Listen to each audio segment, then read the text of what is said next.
如果我的高第17场6发达了，我们不会再输给任何战队。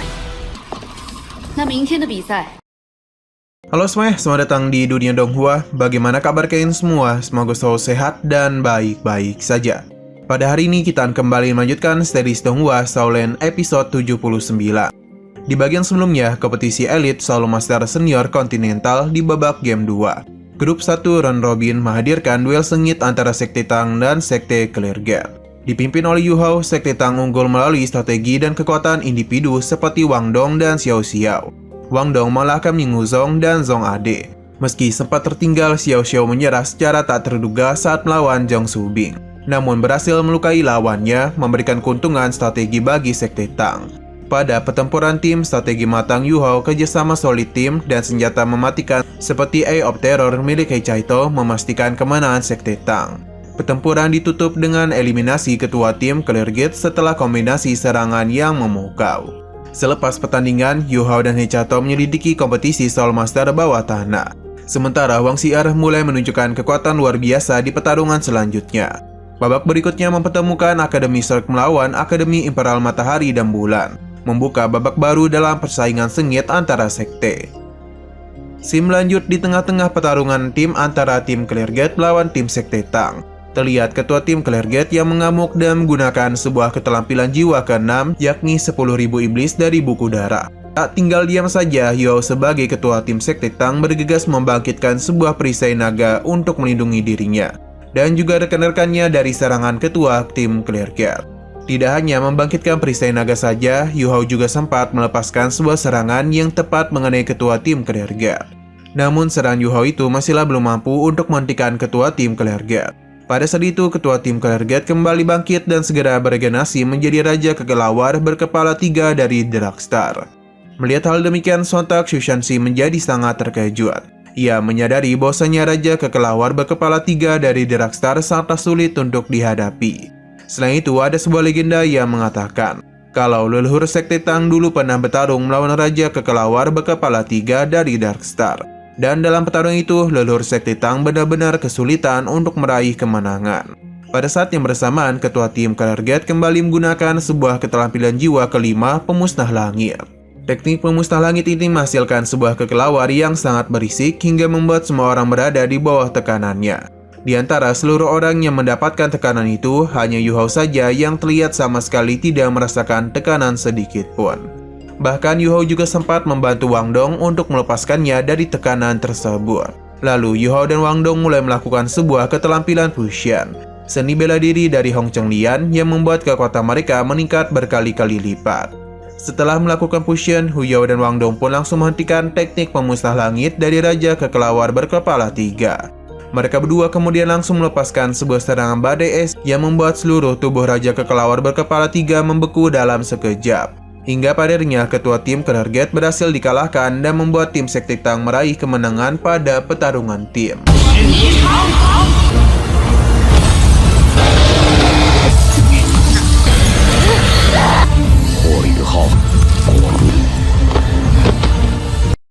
Dan begitu Sekte Tang resmi mendapatkan 5 tambahan poin menjadi 9 poin dan mengalahkan tim Sekte Cleargate yang hanya memiliki 7 poin saja.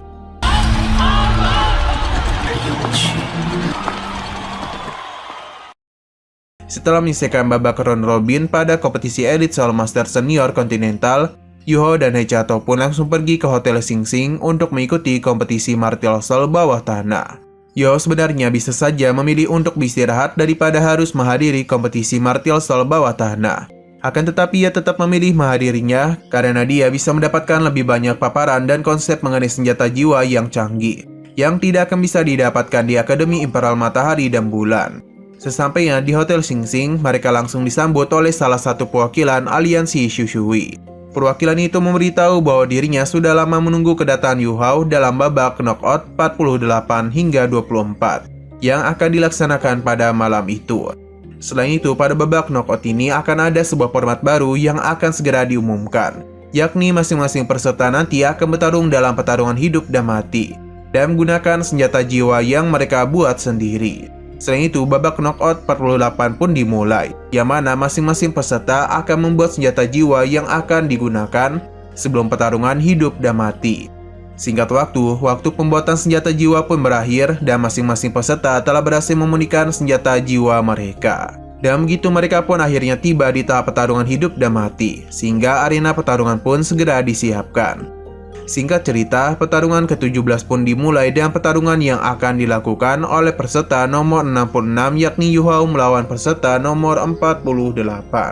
Sebelum pertarungan dimulai, banyak dari penonton yang memasang taruhan kepada nomor 48 karena mereka begitu yakin kalau Yu Hao akan kalah, apalagi dia itu hanya menggunakan kursi roda saja. Ketika sang wasit berteriak, pertarungan pun dimulai. Yu Hao dan peserta 48 secara bersama-sama menembak peluru dari senjata jiwa mereka. Pada saat itu, peluru senjata jiwa milik Yu Hao berhasil menghancurkan peluru milik peserta nomor 48. Namun sayangnya tembakan Yu Hao tidaklah mengenai nomor 48, sehingga dia hanya terkena efek ledakan dari peluru milik Yu Hao saja. Yu Hao kemudian berkata bahwa dirinya sengaja tidak menembak tepat ke arah nomor 48. Karena jika dia melakukan hal itu, maka sudah pasti nomor 48 akan meninggoy. Lalu sang wasit mengumumkan kalau Yu Hao berhasil memenangkan babak knockout 48 dan berhasil masuk ke babak knockout 24. Kemenangan Yu Hao ini membuat para penjudai yang memasang taruhan kepada Yu Hao menjadi begitu gembira karena mereka menjadi sangat kaya raya. 开始！如果我的高第17场6发达了！ Pada keesokan harinya, kompetisi Elite Soul Master Senior Continental pun dimulai. Di dalam arena kita sekilas diperlihatkan oleh Yu Hao yang sedang bertarung melawan ketua tim Akademi Pedang Ekstrim, hingga pada akhirnya berhasil menang dengan skor 7-0. Selanjutnya, Sekte Tang kembali bertarung melawan tim Sekte Langit. Dalam pertarungan itu, Sekte Tang kembali memenangkan pertandingan dengan skor 7-0. Setelah itu, kita diperlihatkan lagi pertarungan Hechato sebagai perwakilan Sekte Tang melawan salah satu murid Sekte Asal. Dalam pertandingan itu lagi dan lagi pembantaian terjadi, di mana Sekte Tang berhasil menang dengan skor 7-0. Di hari yang sama, Sekte Tang bertanding lagi melawan Akademi Bulu Api. Dalam pertandingan itu kita diperlihatkan sebuah pertarungan tim di antara kedua sekte. Pertarungan tim itu ditutup dan serang mematikan dari teknik keterampilan Fusion, seni bela diri Hongchen, hingga pada akhirnya pertandingan dimenangkan oleh Sekte Tang dengan skor 12-3. Setelah itu kita diperlihatkan sebuah klasemen dalam kompetisi Elite Soul Master Senior Continental. Dalam klasemen itu, Sekte Tang berada di peringkat pertama, Akademi Shrek berada di peringkat kedua, dan Akademi Imperial Matahari dan Bulan di peringkat ketiga. Pada malam harinya terlihat orang-orang dari Akademi Shrek yang sedang berdiskusi mengenai hasil klasemen yang baru saja diperlihatkan. Dari hasil klasemen itu mereka harus mengunci dan mengamankan tempat kualifikasi pada peringkat kedua. Dari satu grup hanya akan ada 2 tim saja yang akan lolos. Saat ini Akademi Shrek masih menyimpan 2 pertandingan lagi untuk dapat bertahan di peringkat kedua. Dalam pertandingan besok, Akademi Shrek akan melawan Akademi Imperial Matahari dan Bulan, yang menjadi penentu untuk menentukan tempat siapa yang akan menduduki peringkat kedua. Begitu pula dengan Akademi Imperial Matahari dan Bulan. Mereka juga berdiskusi dengan topik yang sama, supaya mereka dapat naik ke peringkat kedua. Maka mereka itu harus mengalahkan Akademi Shrek pada esok hari. Jika tidak, maka Akademi Imperial Matahari dan Bulan akan gugur di babak round robin. Berbeda dengan Akademi Shrek yang masih menyimpan 2 pertandingan penentu. Namun jika mereka saja tidak dapat mengalahkan Akademi Imperial Matahari dan Bulan, maka sudah dapat dipastikan mereka tidak akan dapat mengalahkan Sekte Tang yang akan menjadi pertandingan terakhir. Dengan kata lain, pertandingan yang akan dilaksanakan pada esok hari akan menjadi pertarungan hidup dan mati antara Akademi Shrek dan Akademi Imperial Matahari dan Bulan. 我们不会再输给任何战队。 那明天的比赛就好好休息。您的荣耀会好。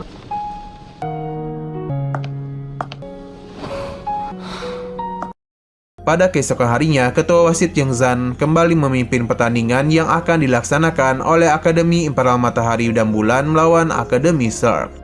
Pertandingan dimulai dengan Wang Xiu dari Akademi Shrek melawan salah satu murid dari Akademi Imperial Matahari yang dipanggil dengan nama Martin. Baru saja pertandingan dimulai, Martin langsung mengirim 2 makhluk tengkorak untuk menyerang Wang Xiu. Beruntungnya, Wang Xiu dapat mengatasinya dengan begitu mudah. Wang Xiu kemudian bergegas menyerang Martin dengan jarak dekat. Namun sedang Wang Xiu berhasil dihindari Martin dengan lihai. Setelah itu, Martin kembali mengendalikan kedua makhluk tengkoraknya untuk menyerang Wang Xiu. dengan keterampilan jiwa pedang tengkorak.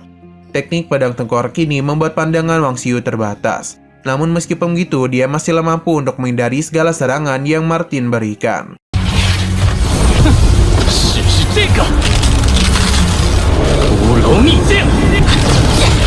Tak hanya menghindari saja, Wang Xiu juga langsung mengeluarkan tongkatnya untuk mematahkan teknik pedang tengkorak. Setelah itu dan teknik tongkatnya itu, Wang Xiu melepaskan sebuah teknik yang membuat Martin terikat oleh sebuah rantai. Ketika Martin benar-benar terbelenggu oleh rantai itu, Wang Xiu langsung menyerang Martin hingga pada akhirnya dia berhasil memenangkan pertarungan. Selanjutnya Wang Xiu kembali bertanding melawan murid Akademi Imperial Matahari dan Bulan yang bernama Ding Xiao. Pada pertarungan itu, Ding Xiao tampak menggunakan sebuah senjata jiwa berupa roket punggung yang membantunya untuk bergerak dengan cepat. Sehingga dalam pertarungan itu, Ding Xiao berhasil menghindari beberapa serangan dari Wang Xiu. Menyadari kalau Ding Xiao memiliki kecepatan yang begitu cepat, Wang Xiu langsung saja melepaskan sebuah serangan tombak tak terkalahkan. Tak tinggal diam saja, Ding Xiao bergegas membangkitkan sebuah perisai berlapis-lapis dalam jumlah yang cukup banyak. Setiap kali Wang Xiu berhasil menghancurkan perisai-perisai itu, Ding Xiao dapat dan cepat membangkitkan perisai-perisai selanjutnya. Akan tetapi serang Wang Xiu sama sekali tidak berhenti dan terus saja menghancurkan seluruh perisai yang Ding Xiao miliki. Melihat pertarungan itu, beberapa orang mulai menyadari kalau Akademi Imperial Matahari dan Bulan sengaja ingin menghabisi energi Wang Xiu. Karena mereka menyadari kalau Wang Xiu adalah kartu truf dari Akademi Zerg. Pada saat itu, serangan tanpa henti dari Wang Xiu membuat Ding Xiao benar-benar tertekan.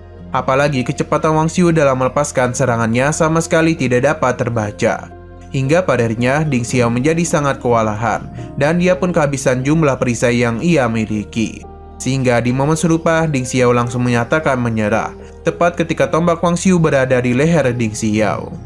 Setelah pertandingan itu, kita sekilas diperlihatkan mengenai rencana dari Akademi Imperial Matahari dan Bulan yang telah disusun oleh Guru Ma. Usut punya usut, Guru Ma ternyata telah menyadari kalau Wang Xiu akan menjadi starter dalam pertandingan individu. Oleh karena itu, ia berencana untuk menghabiskan energi Wang Xiu dalam 6 pertandingan individu pertama. Lalu di pertandingan individu selanjutnya, Guru Ma akan mengirim kartu trupnya, yakni Xiao Hongqian dan juga Meng Hongqian untuk bisa mendapatkan 3 poin. Dengan kata lain, setelah pertandingan individu berakhir, poin akhir adalah 7 untuk Akademi Zerg dan 3 untuk Akademi Imperial Matahari dan Bulan. Nanti, sewaktu pertandingan tim dimulai, Wang Xiu pasti tidak akan dapat bertarung dengan maksimal. Dan Guru Ma akan memanfaatkan kesempatan itu untuk mengerahkan habis-habisan kekuatan Akademi Imperial Matahari dan Bulan agar bisa memenangkan pertandingan tim, demi bisa mendapatkan 5 poin. Akan tetapi rencana ini akan berjalan jika Xiao Hongqian dan Meng Hongqian bisa mendapatkan 3 poin kemenangan di pertandingan individu. Kembali ke arena, Wang Xiu bertanding melawan murid Akademi Imperial Matahari dan Bulan yang bernama Xiao Ping. Dalam pertarungan individu yang ketiga, Wang Xiu lagi dan lagi berhasil mendapatkan kemenangan telak. Setelah pertandingan ketiga berakhir, tiba-tiba saja Wang Xiu memberikan pernyataan yang sangat mengejutkan, yang mana Akademi Zerg mengakui menyerah dalam pertandingan individu dan ingin segera masuk ke dalam pertandingan tim. Pernyataan itu sontak membuat semua orang menjadi sangat terkejut dan Guru Ma adalah salah satunya orang yang tidak menyangka akan hal itu. Usut menyerah setelah mendapatkan 3 poin ternyata telah menjadi salah satu strategi Joey sebagai guru Akademi Zerg. Mereka sengaja menyerah agar poin akhir dari pertandingan individu nanti akan berakhir 3-7 untuk kemenangan Akademi Imperial Matahari dan Bulan. Selanjutnya mereka akan melanjutkan pembalasan dan akan menjadikan pertandingan tim sebagai fokus utama mereka. Dan mengandalkan beberapa kekuatan unik dari para murid Akademi Zerg seperti teknik fusion jiwa, mereka sangat yakin akan mendapatkan keunggulan dalam pertandingan tim. Sehingga jika mereka memang benar bisa memenangkan pertandingan tim, maka kemenangan dan 8 poin akan diperoleh oleh Akademi Zerg. Sementara di arena terlihat Zheng Zhan yang mulai mengumumkan berakhirnya pertandingan individu dan skor sementara 3 untuk Akademi Zerg dan 7 untuk Akademi Imperial Matahari dan Bulan.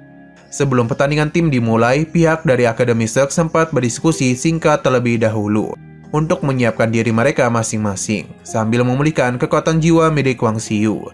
Sama halnya dan Akademi Imperial Matahari dan Bulan, mereka juga bersiap-siap dengan cara berdiskusi untuk membulatkan tekad mereka untuk meraih kemenangan. Setelah kedua belah tim memasuki arena, Zheng Zhan langsung mengumumkan kalau pertandingan tim pun dimulai. 殿下放心，秋儿，这一场是吞还是死亡？来各学院对战日月开始。 Namun sayangnya cerita ini harus berakhir sampai di sini dulu. Namun sebelum kita akhiri, seperti biasa kita akan melihat preview bagian selanjutnya. Kita sekilas diperlihatkan oleh sebuah pertarungan dalam pertandingan tim antara Akademi Silk melawan Akademi Imperial Matahari dan Bulan.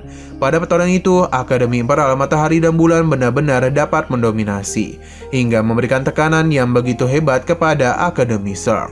Hal ini terjadi karena Wang Xiu sebagai katutup Akademi Silk telah kehilangan banyak energi dan kekuatan jiwa, sehingga ia kesulitan untuk menggendong Akademi Silk. Sebaliknya, Akademi Imperial Matahari dan Bulan masihlah memiliki Xiao Hongqian dan Meng Hongqian yang masih sehat dan bugar.